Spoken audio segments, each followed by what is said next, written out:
All right, so in the interest of time, I think we'll get started. We'll let people join. This webinar, as I'm sure you've all been alerted, is also going to be recorded, and so the recording will be available later for those who missed the beginning or want to share it later with friends. But first, thank you all so much for coming, and thank you to all the panelists who are participating today. It's a real honor to be able to put this together, and I can't wait to hear about your work and to talk about things that we're all passionate about. For those who don't know me, my name is Lexi. I'm the curator at the One Archives at the USC Libraries, which is one of the largest, if not the largest, LGBTQ archive in the country, if not the world. We began in 1952, and we've been a part of USC since 2010. And so tonight's panel is put on by us in collaboration with In Plain Sight, a project consisting of a coalition of over 80 artists who united to create artwork dedicated to the abolition of immigrant detention centers and the United States culture of incarceration. Part one, which I hope some of you caught in the live form, took place over Independence Weekend with sky typing fleets typing messages from each of the artists over detention centers, detention facilities, and immigration courts, borders, and other historical sites.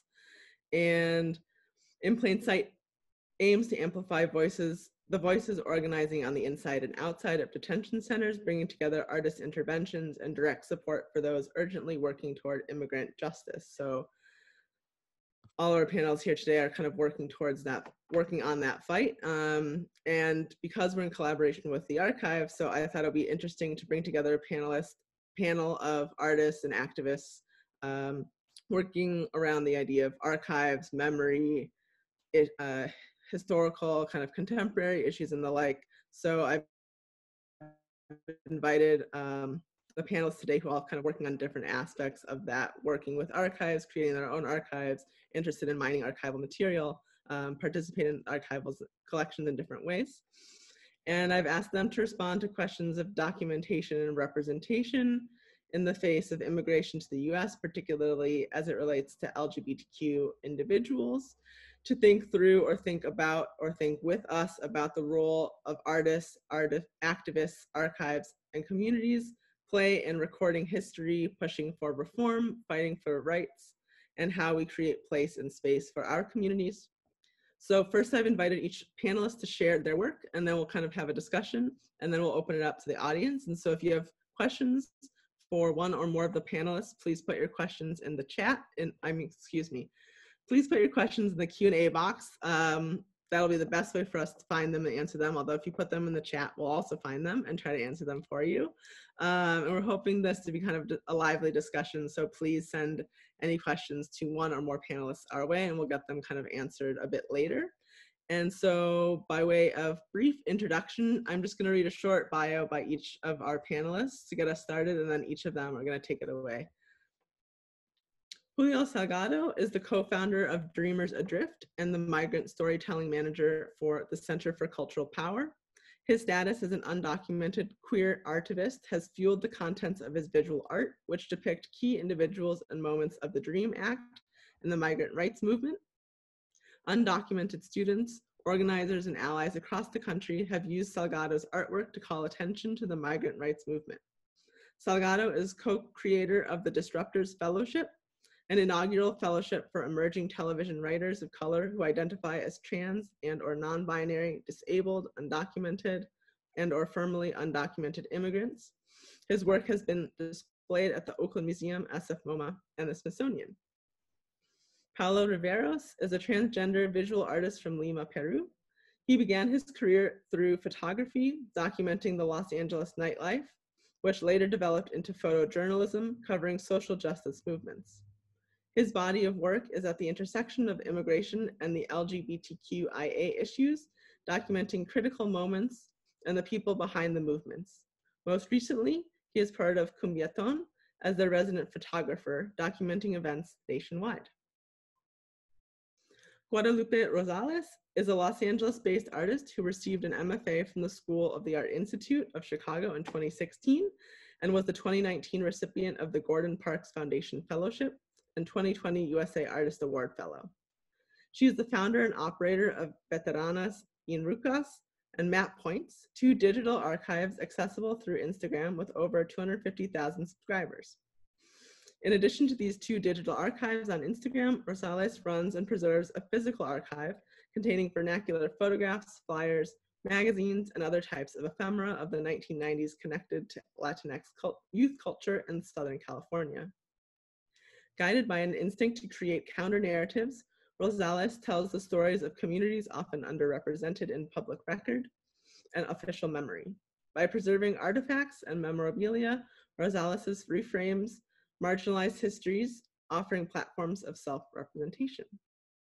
And finally, Ubaldo Boido and Craig Scott are partners of 5 years and live in Palm Springs, California, and been working on establishing The House, an LGBTQIA plus migrant home safe space for people immigrating to the United States. They have opened their home to several individuals who have suffered through the immigration process. Ubaldo is a gay Latinx activist and artist creator that centers his work on supporting LGBTQIA people immigrating to the United States, creating spaces for queer people and Latinx and people of color communities, and performance art and installation. Craig Scott is a gay activist and advocate with democratic socialist ideals and focuses his work on supporting, you guessed it, LGBTQIA plus people immigrating to the United States, immigration justice reform, political actions of dissent, and gay archives. Craig and Ubaldo also created Desert Support for Asylum Seekers, an organization that assists people in ICE detention through pen pal programs, and legacy advocacy, and also supports people in Mexicali awaiting entry into the ICE custody.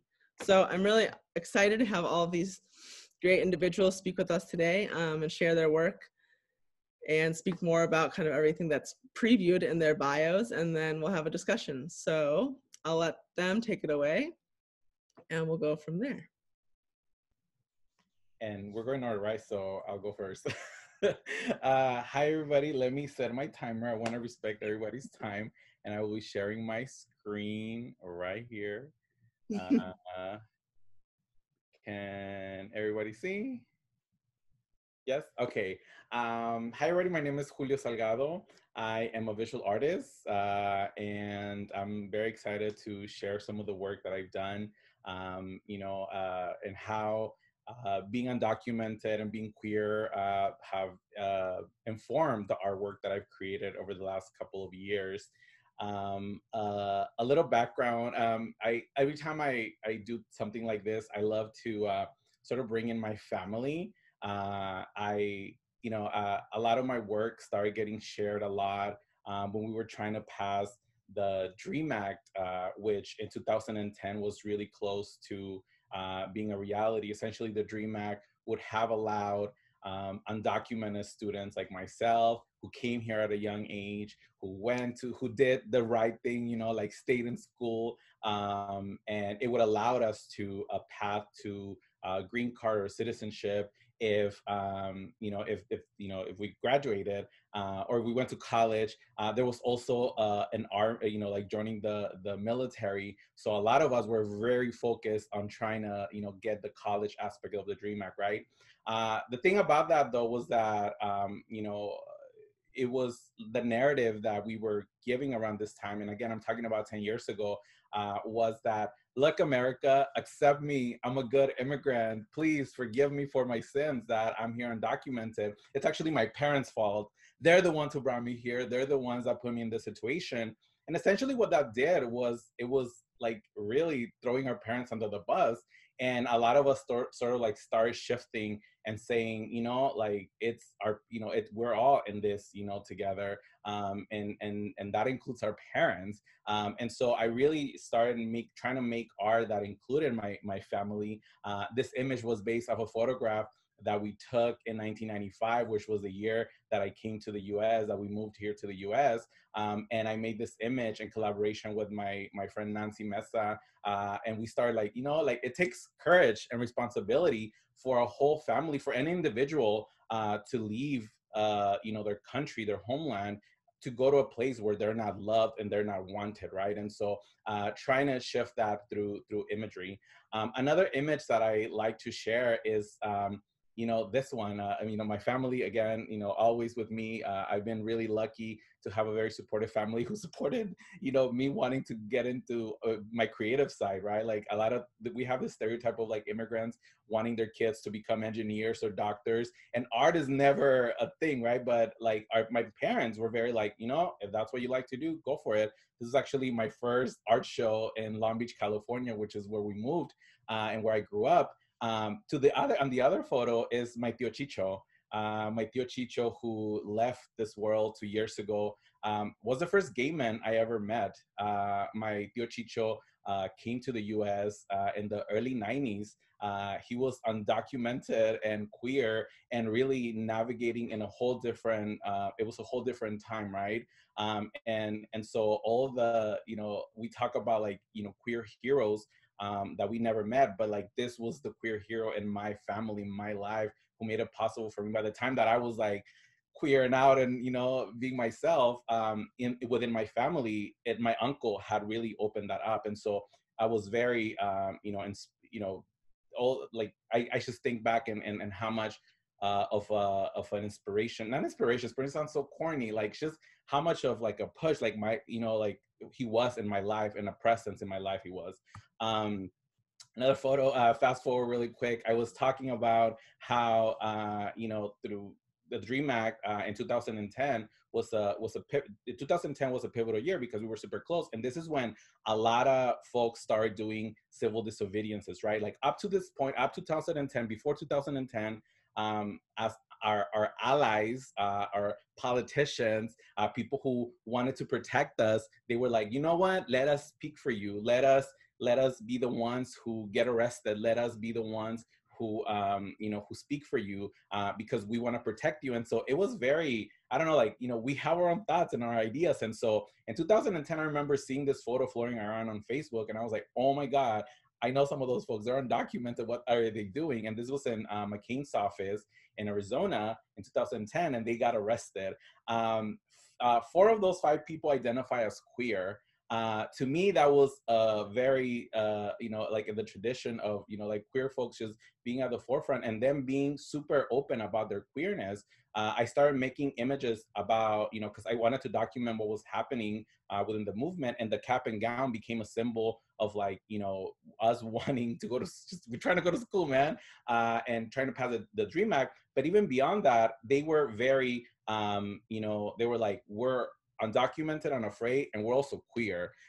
If we know from past movements, whenever you're queer, you're always told to like, hey, keep the gay agenda to the side, right? And in this case, in the immigrant rights movement, it was always about, let's focus on immigration reform. Let's focus on, trying to pass the Dream Act. And similarly, when I was in queer spaces around this time, all they wanted to talk about was gay marriage and the military, and we wouldn't be talking about queer and trans folks in detention centers and how that affected our lives. And so undocuqueer became a word that a lot of us started using to sort of speak to this, to not identities, but like, this issues that affected us deeply. And I really wanted to pay homage to the folks that were at the forefront, putting together these actions and really making sure that people didn't forget that a lot of the folks who were at the forefront were queer folks.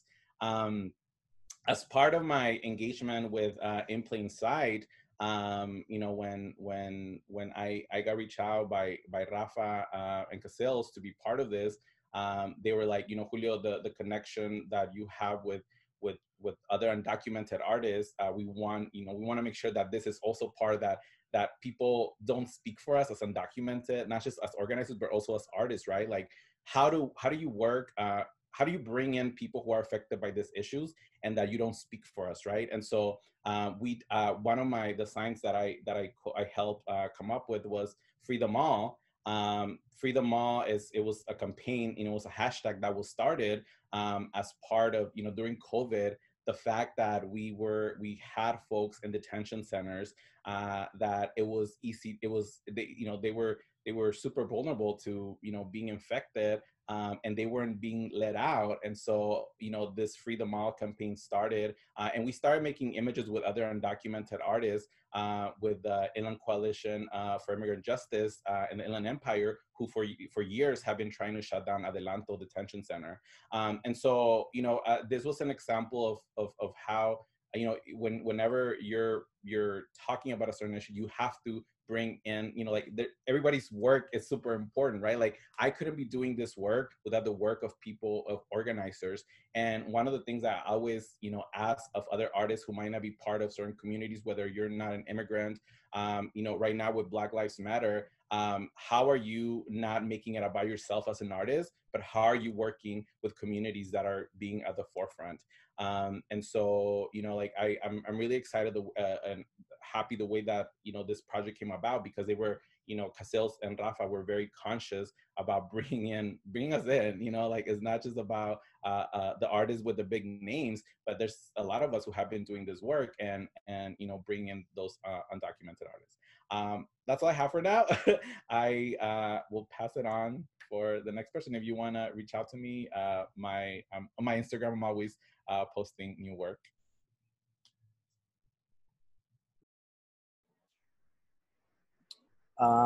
Should I go next? Sure. Okay. Let's see. I'm gonna share my screen. So.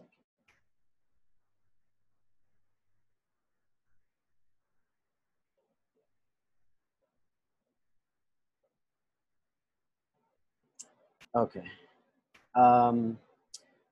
Oops. Okay. So once again, my name is Paolo Jara Riveros, and I'm a photographer. My website is palomalibre.com if you want to check out more of my work. And so I'll tell you a little bit about my my career as a photographer. I actually started in the nightlife photographer. Sorry, I just had a moment. I started photographing nightlife because I was just photograph my friends at first, and when I was growing up, I wanted to have I wanted to find my community, and so about 10 years ago, when I was identifying as lesbian, I would go out with my friends to West Hollywood, and we would party a lot in those places. Also, another place that I would go to a lot was in downtown LA, a party called Mustache Mondays, that I hold dear to my heart just because it's a place that really made me feel at home and being okay with who I was, and a place where I can find other people that were also very creative and very out there, and they were free to dress and be however they wanted to be. So that I thought it was important to photograph, not just for me, but like for other people to see that. If they weren't able to go to see like what was happening every night. So, you know, just the kind of people that would go, they were friends, but they were also were muses that made me feel connected, and it gave me a sense of belonging because it was like, you know, this group of people that were gay, lesbian, trans, and artists and dancers and just a bunch of creative people that I really admired. And so without even thinking that much, I started creating an archive of each of these parties. Every night I would, through my photos, I would tell a story of what was happening in the night. So I made sure that when I was taking photographs of people, it was in action, they were doing something, you know. So that's what attracted me the most to this kind of spaces. And so throughout the years, I started doing more of like photojournalism work, and through my status, my immigrant status, I also found myself in places in immigrant rights spaces with different activists. And so I started photographing that, um, and then as the years went by, I came across this party called Cumbiaton, which is the party that I'm working with now. I'm their resident visual storyteller. So my job there is to, again, photograph and make sure that there's an archive of every event, different nights that we have. And one of the things that I love about this place, about this party, is that it's a collective of people that we make sure to bring on board people that are trans, there are POC, there are women, and we make sure that we're centering these identities to uplift and to give them a place where they can be themselves, where they can be political, where their different identities can come together. And so, you know, Cumbiaton, it's a place where I found something very different, something that I didn't see anywhere else in any other party, which was bringing vendors. And so a lot of the vendors that were here are small businesses, and you know, they love to be in this space because it's a place where they can be honoring their culture, but also honoring their community, meaning that, you know, some of their identities as Latinx or as gay, they come together in one place.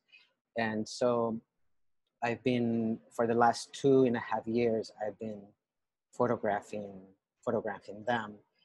And also throughout this pandemic, I saw a shift from real life partying to being present online.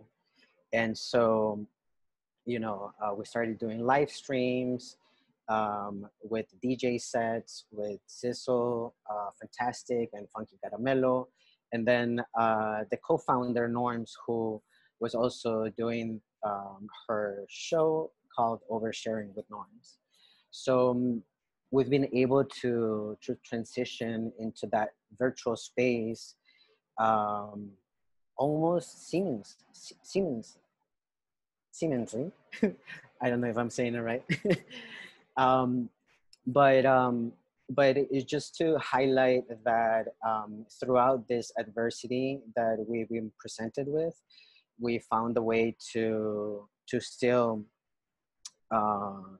thrive, to still find ways of continuing with the party. So, you know, the work that I've been doing, photographing these parties, photographing my community, um, not just in nightlife, but also in different actions across the city and in different capacities. It's been creating this kind of archive of important moments.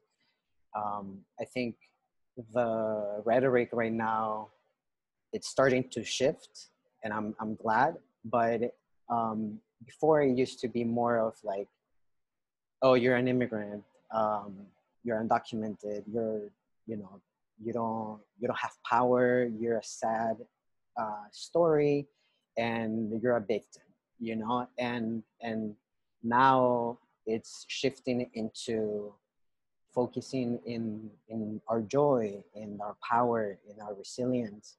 And so as we make that shift, you know, that's why I also was brought in to be part of In Plain Sight, where I can share my message, which was um, to abolish ICE.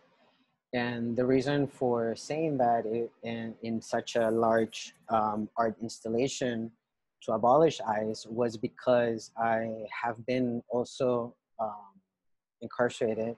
A couple of years back, I was in El Paso, Texas for about 30 days in a detention center. And I've seen firsthand what things go on inside. And, you know, it's pretty much jail. You know, people call them detention centers, but they're just pretty much jails. And so I think that there's no need to have a place like that exist, and we should just abolish them. abolish ICE and any system of oppression that exists, like we need to abolish. So that's the kind of work that I've been doing. That's how I'm connected to the movement, and that's how I'm connected to the work with In Plain Sight.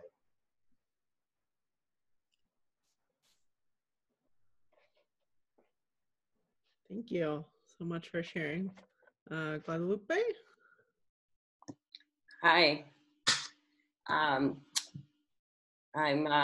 Guadalupe Rosales. I am a visual artist, and I also run the two Instagrams that were mentioned in our introductions, Veteranas and Rucas and Map Points. You can find those on Instagram. I started these two platforms in 2015, and when I started these digital archives, I was living in New York, and I had lived in New York for 15 years. I moved from East LA to New York in around 1999, 2000. And when I left East LA, I guess I wasn't really thinking about, I was just kind of like in the present, meaning I left New York, and this is something that I'm understanding now. I left New York, I left to New York because I was escaping state and gang violence, which is something that I wasn't really fully aware of when I left. I just knew that things weren't working for me anymore. And when I did that, I moved to New York, not knowing whether I was gonna come back to LA or if I was gonna live in New York for the rest of my life. So I was, pretty young. I was 19. And when I left, I like pretty much disconnected myself from family, from community, from like everything that I knew in LA. And I think in some ways, I also wanted to grieve and process my own experience living in East LA, but also reminisce. I needed to like kind of step away to also like appreciate, because around the time when I left, I had experienced a lot of violence, and that kind of started taking over my life. I also didn't graduate high school, so I'm moving to another state, just not knowing what I'm going to do. Eventually, I found a community there, which was a queer community. That's where I came out as queer. I started pretty much embracing and calling myself and seeing that I was an artist, which is also something that I couldn't do back home in LA because of resources, because of the way I was raised. I think someone else shared that becoming an artist wasn't really an option. It was all about survival and how we're going to survive and make money. Even now, like my mom says, like, I wish that you were like a receptionist. So I'm like, Mom, I'm not going to be a receptionist. Like they think that's actually better. Anyway, so living in New York, I was also able to see how my community, which is like Latinx community in LA, was being represented. And that's when I noticed that something was wrong or something was off.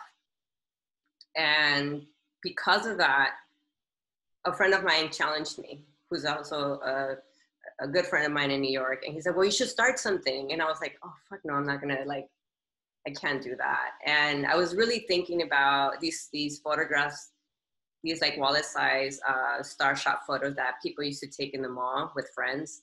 I had actually brought those with me. And I felt like photography could tell stories. And for a long time, I thought about it, and I was like, I can't. I'm also like really shy, so I couldn't really put myself out there in that way. So anyway, eventually I started this page, or these two pages, in 2015, and started using my own archive. But when I started this, I was kind of like anonymous. I wasn't telling people who was running this page. And then I had friends in my queer community in New York sending me this page. They're like, hey, Lupe, you might like this, without knowing that it was actually me running it. So for a while, I was like that for maybe 6 months. And And in some ways, like, that really taught me a lot. Like, it wasn't like I was coming to this, like, coming as like, I know what's happening, I know what I'm doing. It's more like, okay, I'm just gonna tell you my story, and I hope other people can share their stories and kind of do like this, like, chain reaction. And I asked people to submit photographs. You know, I wanted something that was like community generated, through submissions, through storytelling.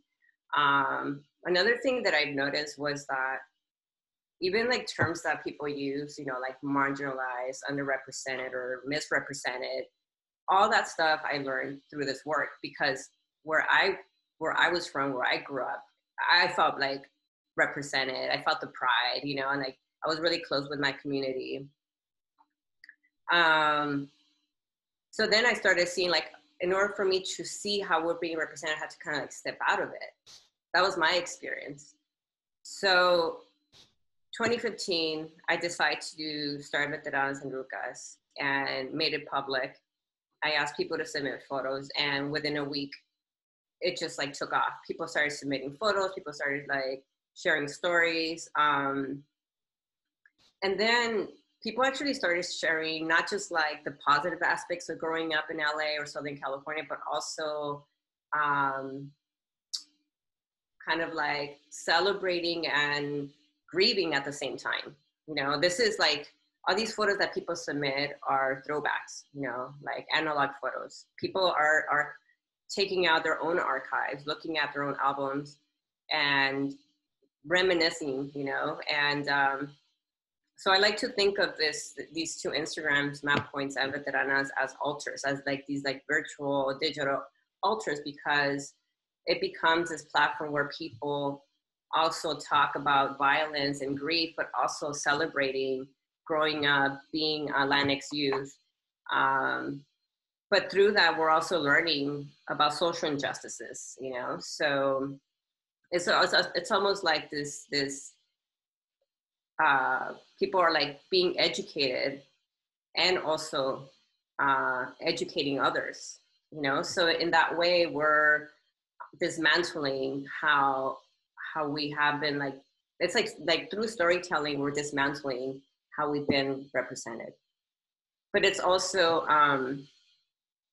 something that I've experienced too, is that, I mean, when we talk about police brutality, I remember growing up just being afraid of the police. And it started at home, actually. You know, like my mom would be like, si no te portas bien, the cops are gonna take you. And or she would like, if she had to pick us up from like the precinct, she'll be like, it was your fault. When in reality, like, it was just me and my friends hanging out outside on the street, you know? So, and the way, actually, the reason why, or how I became involved with In Plain Sight was I met Rafa in 2015 when I came back. I moved back to LA, and this work is what brought me back. You know, I wanted to have these conversations with people face to face rather than like through Instagram. And I met Rafa at one of my lectures at UCLA Chicano Center. And then we just like stayed friends. And last year we had this conversation, you know, like about ICE detention centers and the prison system. And I shared with him, like, yeah, like same work that Craig and Osvaldo are doing. You know, my mom actually pretty much, like, I was raised in a way that I was going to protest as being, you know, a kid with her. And then now she's doing a lot of work with bringing in undocumented from ICE, you know, people that get released, and she's using her home to house them. So this is how I became involved, you know, like through my art practice and also sharing these stories of my mom. And I chose the text "No son olvidados," which means you're not forgotten. And the reason why I chose this was because when I was living in New York, before I even started these projects on Instagram, I started connecting with friends of mine who were in prison. And one friend in particular who's doing 42 years in prison, he once told me, he's like, hey, I just want to let you know that I know how this goes. Like, I'm going to be here for 42 years and people eventually will forget about me. And, you know, like that really stuck with me. Yeah. Like he's like, people, like, I don't even talk to my mom. My brothers don't come visit me anymore. And I wanted to put out that message, like, you're not forgotten. And that's how I was like really inspired to share that text. And I'll just end it at that. Thank you.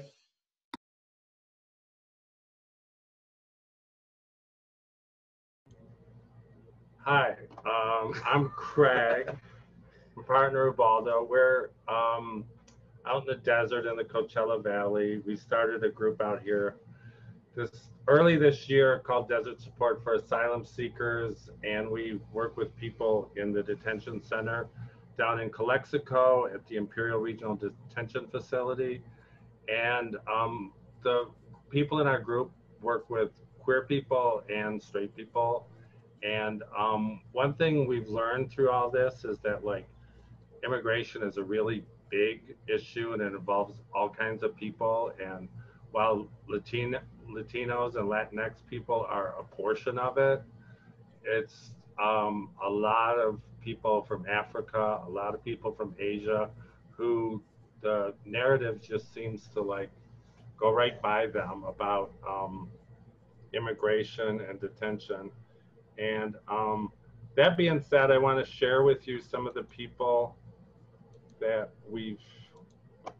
some of the queer people we've worked with in the, this is a guy from Honduras who stayed with us for about 6-7 months. He lived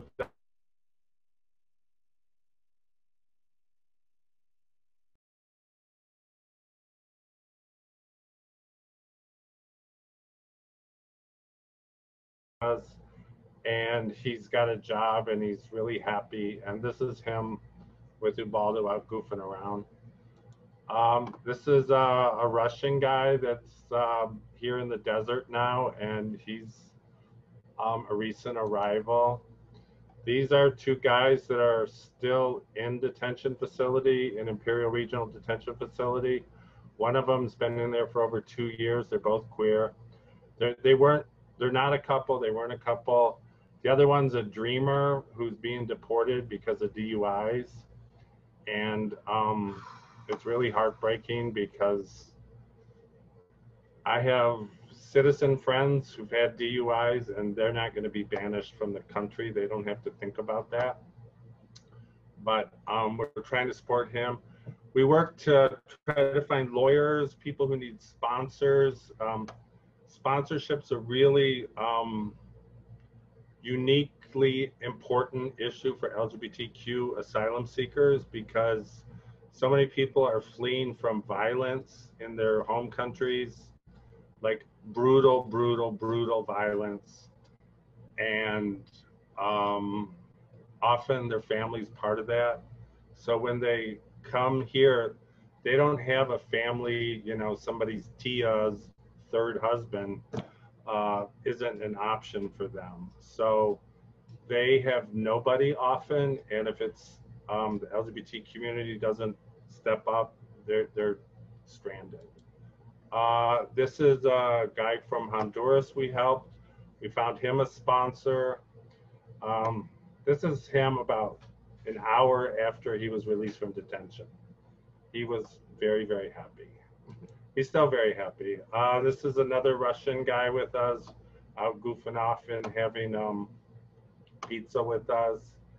And here's a little video of the van in Calexico. It's 30 seconds, dropping off people. This is what release looks like. This is during COVID too, so the masks are because of COVID, right? We don't know all of the people that were being released this day. We were there. One of them we were, sorry. we were there to pick somebody up, a trans woman from Kyrgyzstan who stayed with us for about a month.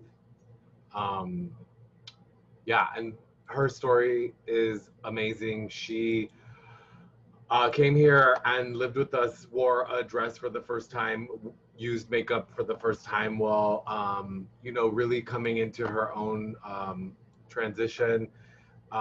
We were able to like secure visits to the Transgender Wellness Center out here for her, and really sort of had an amazing impact on her life, right? We watched her blossom into the trans woman that she is today. And she has actually become this sort of like catalyst for us to like keep bringing people from this part of from this part of the world, Russia, Kyrgyzstan, Chechnya. She's sort of given and fed us people that are still trying to come in through this process of immigrating to the United States. One of the things that I just wanted to touch on, what Craig was saying, is what we've witnessed is, you know, over this year that we sort of really opened our home to people, we've really witnessed the impact that the U.S. has on different nations through imperialism and, you know, colonization and whatever, but also through this beacon of hope that we've become across the globe. And, you know, what we're seeing is this sort of like desire to come here, you know, because of it's a life or death situation. And I think I just wanted to touch on that because I really feel like really strongly that, you know, this immigration process is horrifying. And what we are trying to do at this point is trying to like really create systematic change. That means through political action, you know, as we mentioned, dissent, whatever that looks like. If that means, you know, smuggling people, we're doing that. But yeah, I mean, I just wanted to touch on that because I think it's really important that we highlight our LGBT community is desperate right now, and it's really scary for them. I was just actually today on a call with another group called Orem that is putting on queer Black migrant across the world, queer Black migrant refugees and what their situation looks like. And from what I listened to, it was very scary. Black Lives Matter is helping their movement and also hurting them in so many ways. It's just been this really awful fascist movement happening across the world that we just don't understand why it's happening, right? But yeah, about the violence and the horror, like some of us have seen, you know, stories about horrible events that have happened in other countries. What we've learned is that's just the tip of the iceberg. Yeah. Like I mean, it can't be exaggerated, but we're being slaughtered around the world, and that's just how it is. And it's a strong word, but I stand by it. And you know, killing a queer is just no big deal in a lot of the world. Yeah. So with that, next.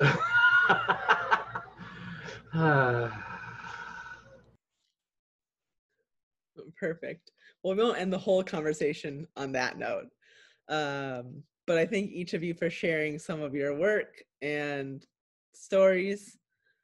And I have a couple comments, questions kind of based off of what everyone shared. And then I have kind of one individual question per person. So I'm going to kind of ask them all now, and then we'll kind of go through answers. And then feel free, in addition to answering my questions, if there's anything that any other panelists kind of said that you want to touch upon or share something else, please do so as well. So two kind of observations or larger questions are picking up on themes that were shared across several of your talks that I want to kind of bring here. The first is really each of you beautifully speak to the power and the need for representation, your own communities of people who are similar to yourself, and sharing that. And so I guess that brings up for me questions about where the images end up or how they get disseminated. I mean, obviously conversations like this are one place, picked up by other artists, activists, students, fighters are another, Instagram, but kind of speaking really to the power of images and how they mobilize and go from there. The second, which I thought was really interesting that I hadn't thought about even when putting this panel and each of you together in conversation, is how important community or I'm going to say crowdsourcing, which is not exactly right, but basically the way in which all of your work involves not just yourself, even if it starts with your own story, but other individuals.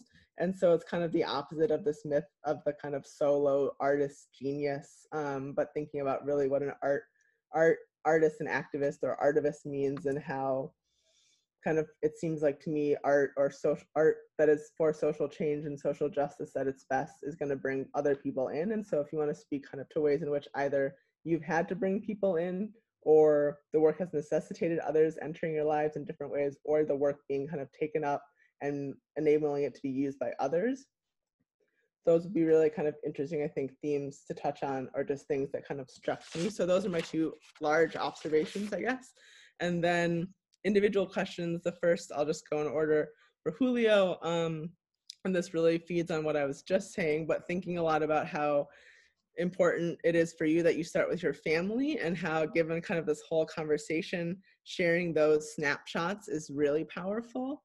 And so maybe just a question, not even, it's kind of a comment question, but to reflect really on the power of having those documents. Obviously you could tell the stories about your family without the images, and that would be powerful, but what the photographs do, and thinking about kind of how the personal kind of expands into the kind of systemic, and I'll touch on that again in a moment. And then I guess for Paolo, and this too, kind of all of these obviously reflections kind of apply to everyone, but I'm just going to try to kind of be specific. But I was thinking about your work overall, but then documenting Cumbiaton and reflecting on this dichotomy or kind of difference between the live event and the archive of the event. And thinking about too, for In Plain Sight, and how sky typing is basically a kind of performance that lasts for a certain duration in the sky, but it doesn't last forever in the sky. And then the documentation of the images we have that circulate in panels like this or on social media actually kind of far outlast that kind of live event. And so that's a similar way in which these parties last for a short amount of time, but the documentation and photographs you take last much longer than that.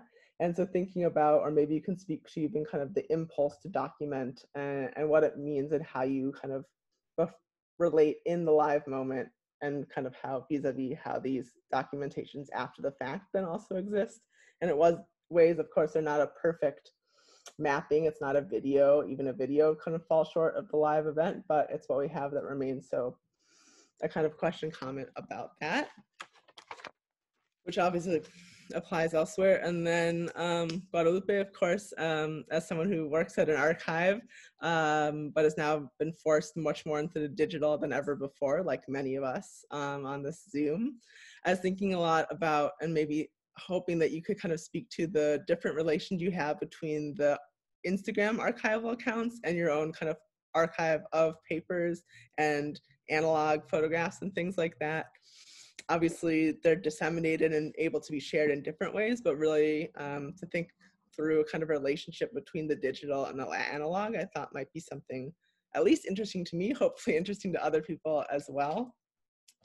And then finally, I guess Craig and Ubaldo, when you guys were talking specifically, and this gets back, of course, to the community and opening your home to other individuals and bringing in others, but how each story really starts with the personal, and it speaks to, and this is the case in all of these accounts, but I'm just interested in too in a reflection of how these issues, as you say, are like really large and really systemic, and I think a lot of us are invested in kind of systemic change, but they seem to start and root at the individual level, and the power, I mean, there's a reason why you shared kind of each individual that you've had in your house, and the power of kind of these individual stories in relation to kind of the much larger cause, and how those kind of put together, I guess. So those are my observations, comments, questions. Take with them what you will. I'd love to hear observations. And then to everyone else listening, if you have other questions for individual panelists or for everyone, please don't be shy. Put them in the question and answer button at the bottom of the screen or the chat, and we can kind of get to those as well. Okay, so that's me. Now back to you guys. Do we answer in order? Sure. It'll be very straight of us, but sure. I mean, I guess I'll touch to the family part. I realize that I'm very lucky, right? Like it's not the reality of many folks to have that family support. Thinking of like how much my uncle did a lot of that work, to me it's very important to honor. He's no longer here, he's no longer, you know, here. And like even when he was here, like he wasn't doing lecture, he wasn't doing, you know, like talking about his life, he was just living his life. And you know, for me that had a huge impact. And like for me it's like it's really important to like go back to the family and talk about those things. And you know, like I just think that one of the things that was addressed about like, you know, this not just being a Latinx issue, it's super important because I a lot of the times, you know, we feel that you know, as you know, we're oppressed and we don't oppress other folks. The reality is that there's a lot of ingrained you know, things within us. I remember when you know, people were coming in caravans, you know, the caravan was happening, and hearing in Mexico how they were talking about folks who were coming into this country, like those people in Mexico, how they were talking about people from Central America. I had to have conversations with my family who I love dearly, but I'm like, you know, you realize that the conversation that you're having about immigrants is the same thing that they're saying about us here in the US. And so those conversations are beyond any, you know, like I can say I'm docu-queer, I can talk about intersectionality, but like what is the, how are we educating our families where, you know, they're repeating the same things that affect us, you know, systematically. And so to me, that's very important to like, yeah, I pay homage to my family, but also like being like hella direct with my family and saying like, this is not just affecting us, it's a global issue. Migration is like, people are, you know, going everywhere in the world, you know, like, and then on the other side, like I came here as a very young kid. So essentially like I am, you know, like this is my home, this is what I know. I don't know what it will be like to go back to, you know, back home, back to my country. But like, you know, like learning about other folks who have traveled to other parts of the world, and not just here, and like learning once you get here, like I'm stuck here. I, you know, like it's this idea that, oh, this is the dream, this is a dream. Like, what is this a dream? Like, you know, being stuck and not being able to move and asking for permission. You know, and so I don't know if I answered the question, but like it's family, educating, you know, like, and not repeating the same thing that have affected us for many years. And I try to put that in the art.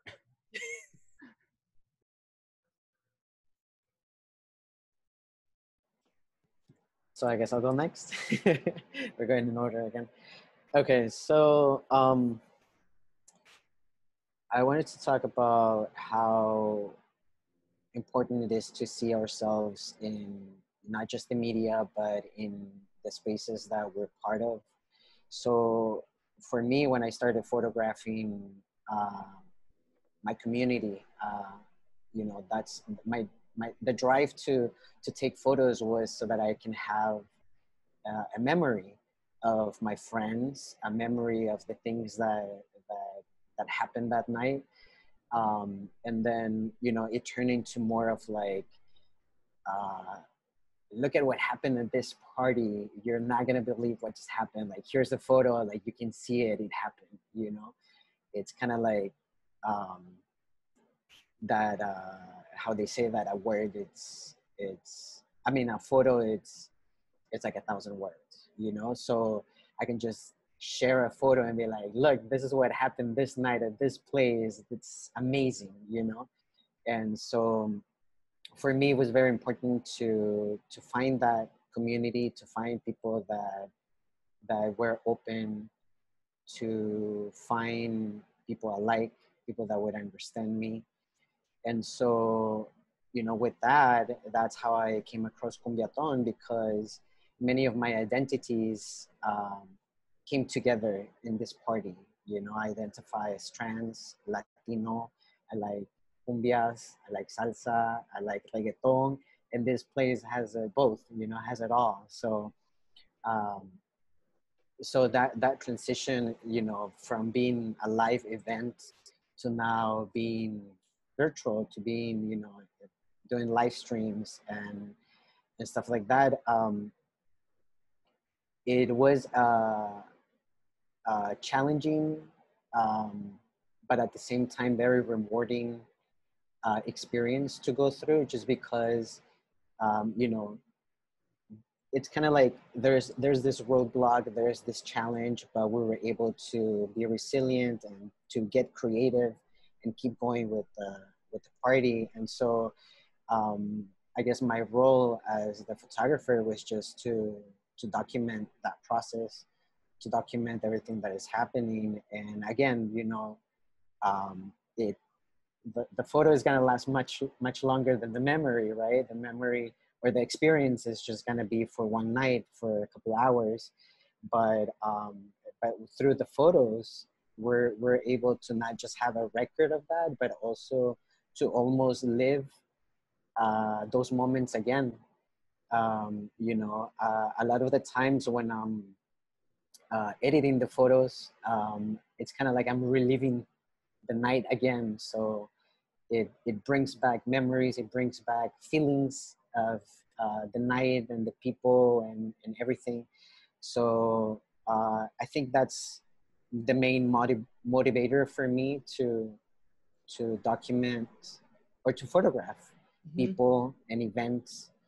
So yeah, you know, I wasn't able to get a photograph myself from the in plain sight action, but I did see the virtual version of it.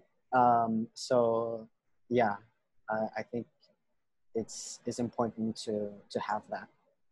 And if I can add, Paolo, to what you're saying, like I think what you do, because I'm part of Cumbiaton too, and like I think what Paolo does so perfectly is capture another another narrative about migrants. As you can see, the suffering is real. Like what the media shows, and the thing that we have to deal with as immigrants in this country without documentation is real.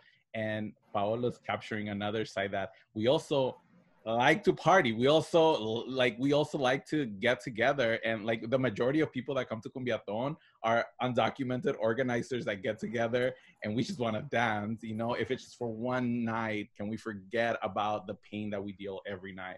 Thank you for that, Paolo. You're awesome. Thank you.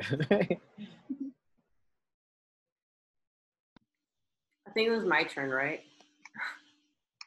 Yeah, so I guess in regards to analog versus digital, I think they're both really important.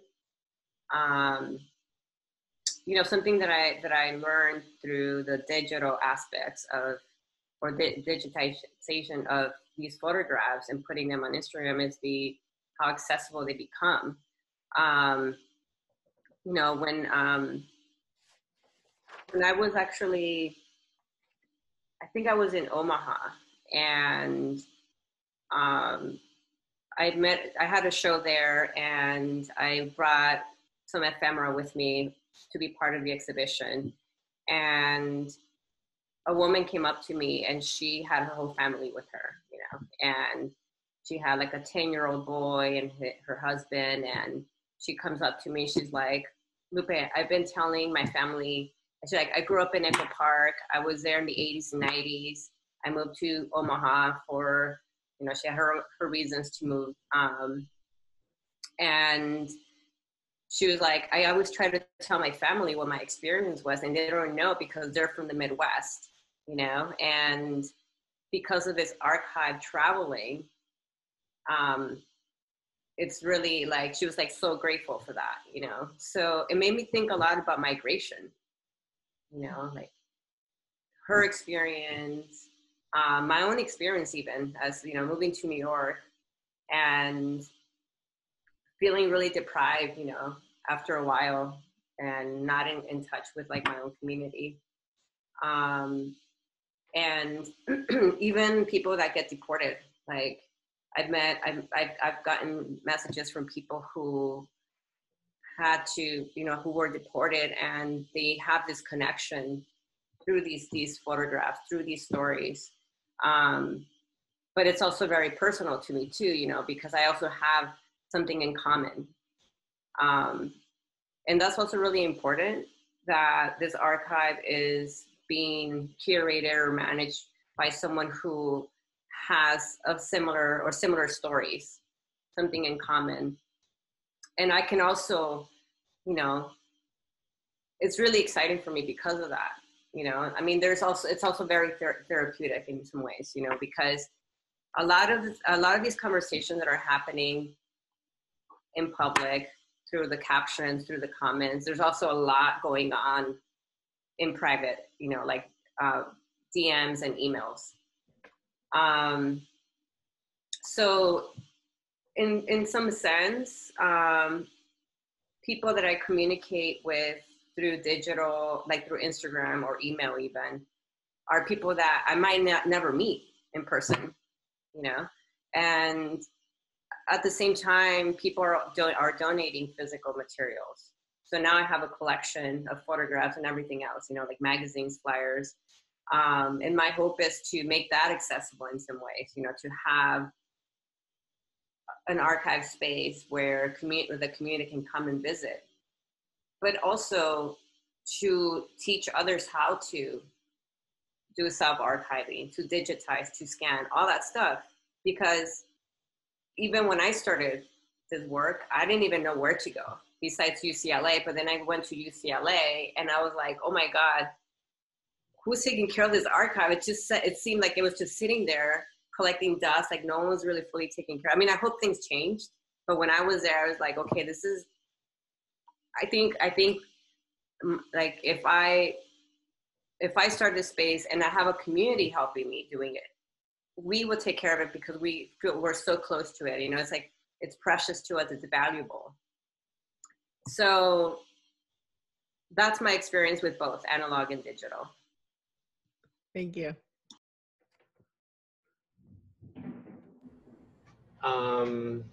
So you're gonna kill me, but I forgot your question. How these individuals. Oh, how the individual stories became politicized? Yeah, I mean, it's like half a question, half a comment, I guess, about just reflecting, on.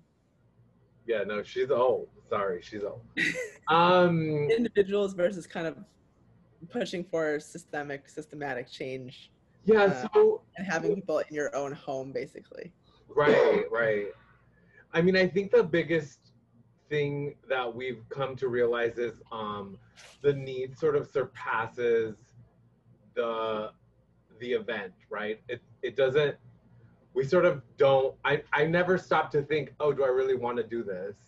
Once I got a call from, I was in Tucson visiting my family, and 4 a.m. I get this call, and the call's like, hey, this is so-and-so deportation officer at the border in Tijuana.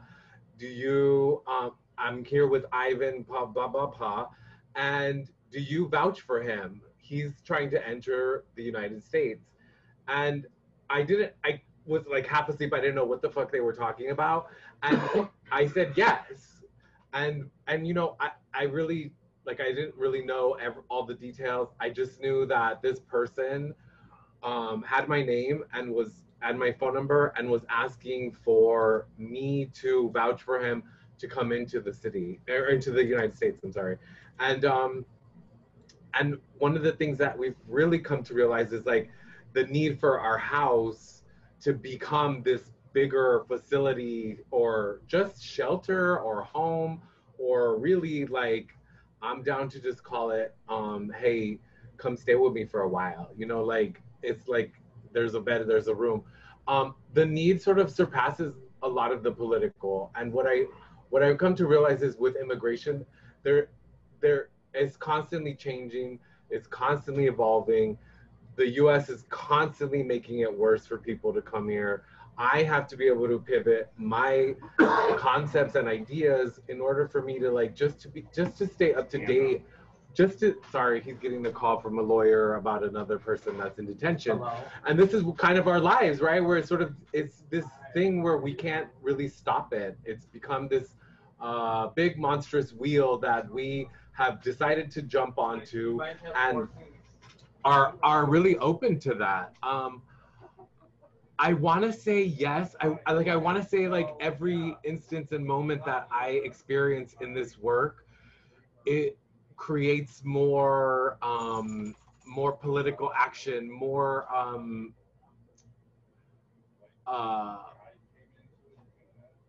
I want to say it creates more, but the truth is I'm literally just moving second to second, trying to keep up with the trauma that people are experiencing and the sort of trauma that I have to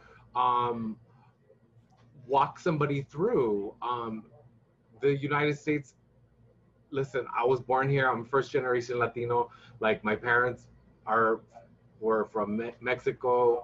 My mom was born in Santana. My dad was in Magdalena, Sonora, like, so my grandparents only speak Spanish, but I am constantly trying to maneuver this thing. And it really frightens me to know that I'm just sort of like stuck in this now. But I can't say that I would ever leave this. What I want to just sort of touch on is that the reason we're creating this house is because of these political actions that we're watching, like sort of not come to fruition or really change systemic change.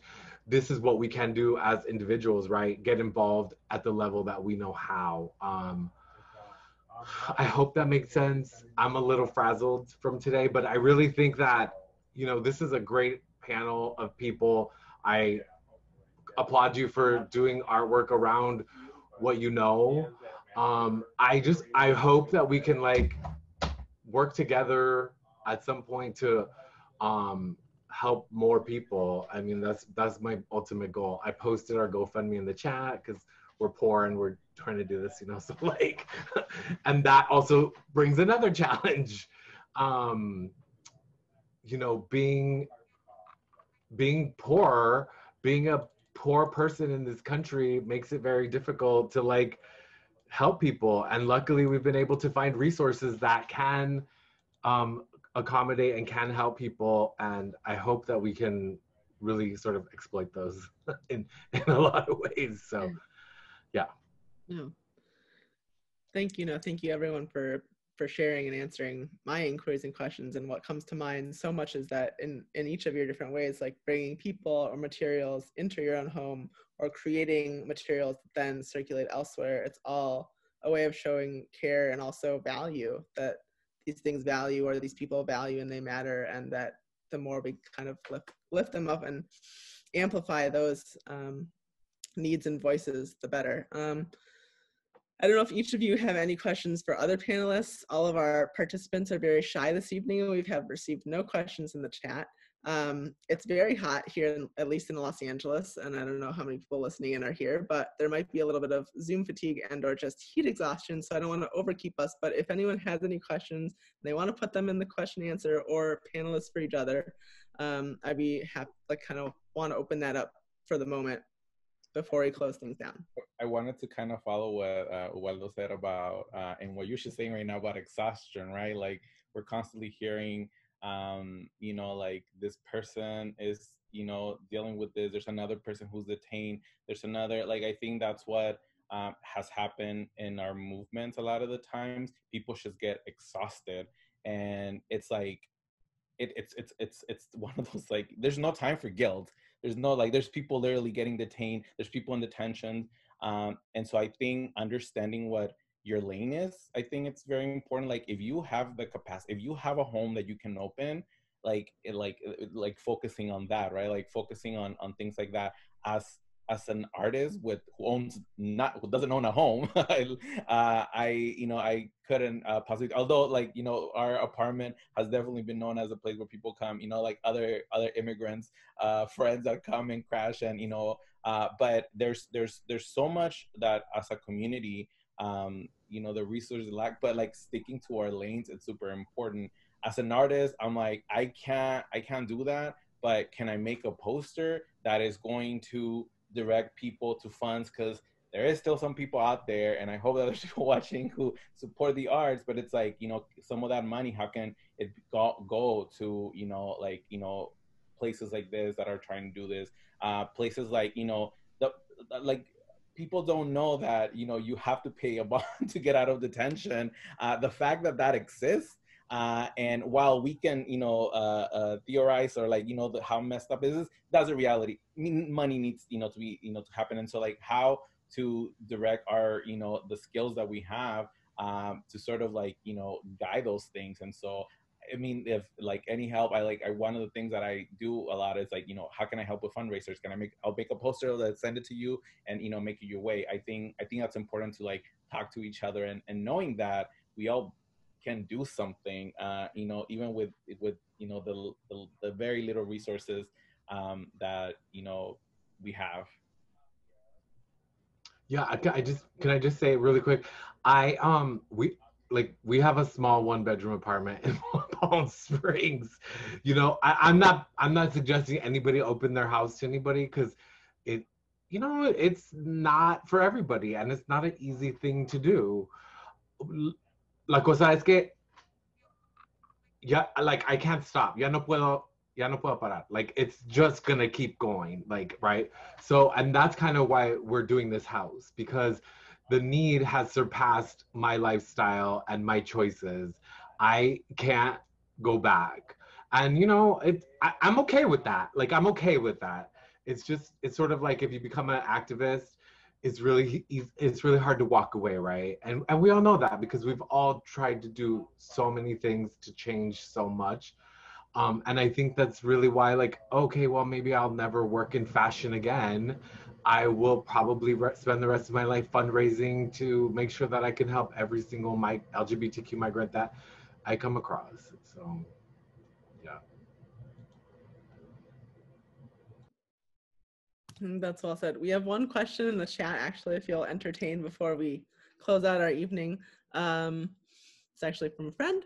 She says, I am a public school English teacher in East Oakland. Most of my students are the children of immigrants from Mexico. From your perspective, what do you think I should teach my students? How should I teach them to be more prepared for understanding themselves and this world? What did you wish your teachers had done? Just an easy, small question. So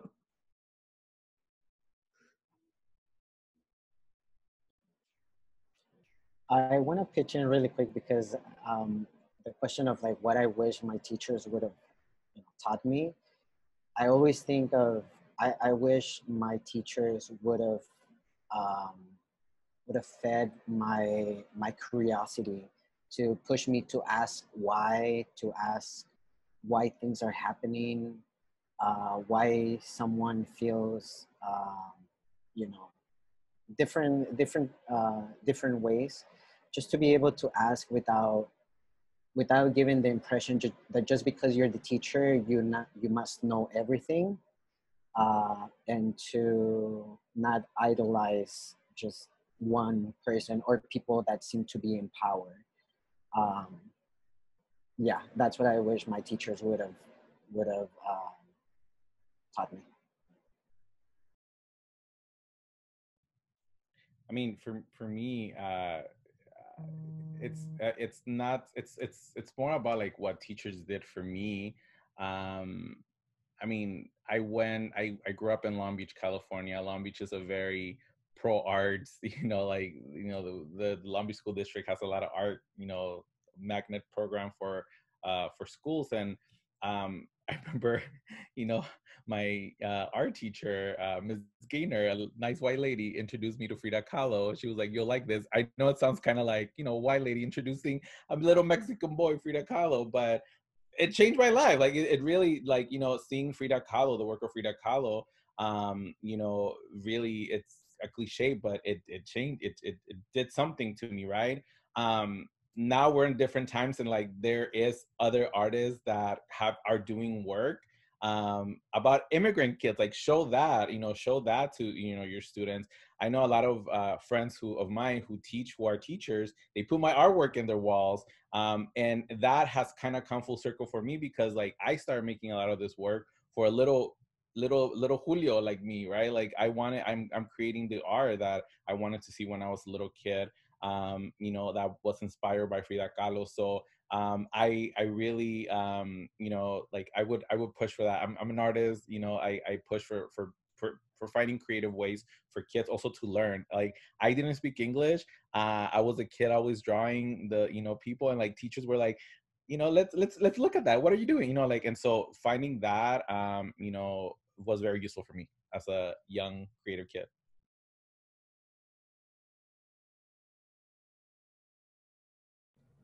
I would say something along the lines of, like I grew up in this sort of assimilation era where my parents were like, don't speak Spanish at school, be as white as you can be. And I think celebrating someone's heritage is super important and relevant.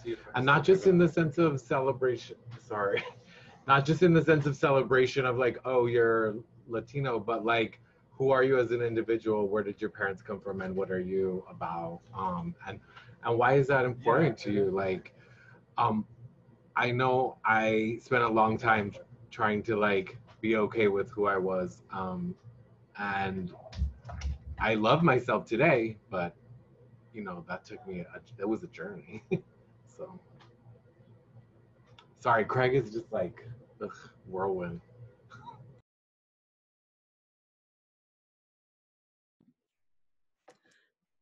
Thank you guys for sharing. I think that's really helpful, hopefully.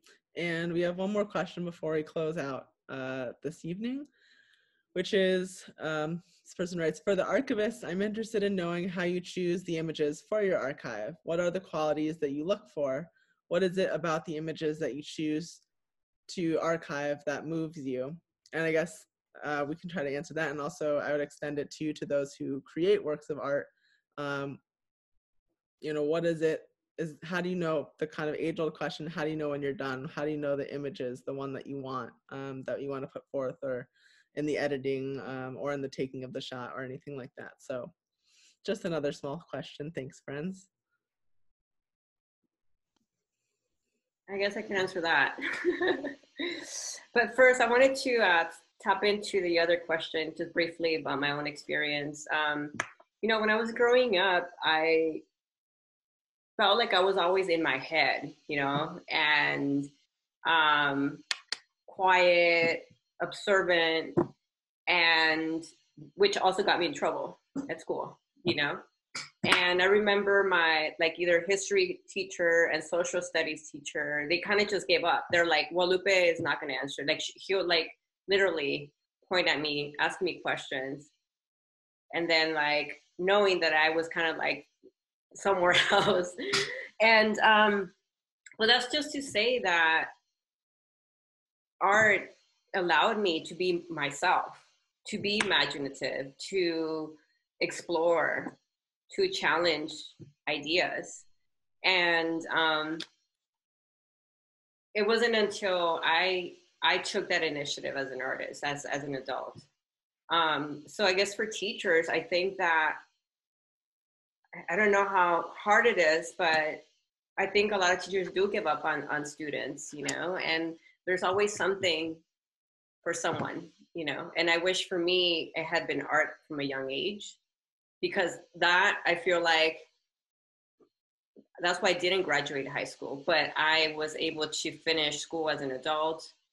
I was fortunate enough to get my MFA. And even when I got my MFA, I was so interested in poetry and photography and performance. And I was also really impressed by that. So just because school teaches a certain way, which when I went to school, I was reading things from the 1950s, which I'm like, okay, when is the school system going to update their stuff, anyway, so yeah, I think I want to encourage, it doesn't even have to start with the teachers, but it has to start, it goes beyond that, like the school system, you know, that needs to find way how to support students. So that's what I have to say about that. And in terms of archiving, with the work that I do, it's very, we're both engaged, the person that submits and also my participation, meaning when people submit photographs, I start having a conversation like, okay, who are the people in these photos? Do you want to share a story, a memory? Just take me take me with you, take me where this photograph is, and just walk me through, you know? And some people might not send me the best image. And then that's a whole other conversation where I have to tell them, hey, can you retake this photograph? Maybe take the flash out. So there's like no reflection on the photo. So like we're both kind of learning, you know, how to like take photos of a photo. And I really encourage people to think about their photos as like, you know, like there are people who are gonna look at these photographs who aren't familiar with like the area this photo was taken, the time, the family. So it's like introduce them to us, introduce the photograph to the world. So, which could be challenging, you know, because sometimes people don't know how to submit photos, people don't know how to take a picture of their photo. Some people are really shy. Some people have, you know, personal stories that they're not ready to share. So all of that is part of submitting a photo. And of course, like if people aren't ready to tell a story, I don't push that, you know, because I can also relate to that.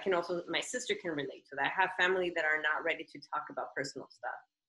So the photos that people see are people that's why I say it's a community generated, you know, people submit photos because it's like photos that people feel ready to share. There's some sort of pride, a story that they're really excited about. And even though this work that I've been doing has been around for 5 years now, which is a long time, but I feel like I can keep going. If we think about history itself, like this is still a baby, you know, like there's so much work to do. So that's my input on that question.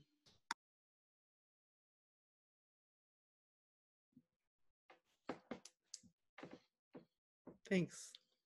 That's yeah, there's so much work still to do, I feel in so many ways. And to working in an archive, I mean, we started in 1952, we have a large collection, and yet still there's so many more stories to be told. And what moves me might be totally different than what moves someone else. And the highest aim is to share, to collect and then share materials that speak to everyone. I think actually in this funny way, this question relates to the previous question about like, how do you engage individuals? And it's like what's engaging or what someone needs at school is totally different than what someone else needs. And how do we provide the kind of broadest scope so that everyone can be ignited or inspired in the ways that they need to be. So I think we're all getting a little tired and it's getting close to time, but I want to really thank each of our panelists for agreeing to be part of this conversation today and appearing here live to you on Zoom. I also want to thank Rafa and Castles for starting In Plain Sight, and then not only making that a coalition, inviting 80+ artists, but also then inviting cultural partners and institutions like the One Archives at the USC Libraries to put on programs and events after the initial sky typing to keep the conversation going. It's really an honor to be part of this whole conversation and dialogue, and it's just really hopefully a portion in a much larger lifelong fight that we'll all be a part of. So on that note, that's it for tonight, and I hope that we'll continue these discussions in the future via Zoom and then hopefully in person when it's safe to do so. So thank you, everybody. Thank you, everyone. Thank you.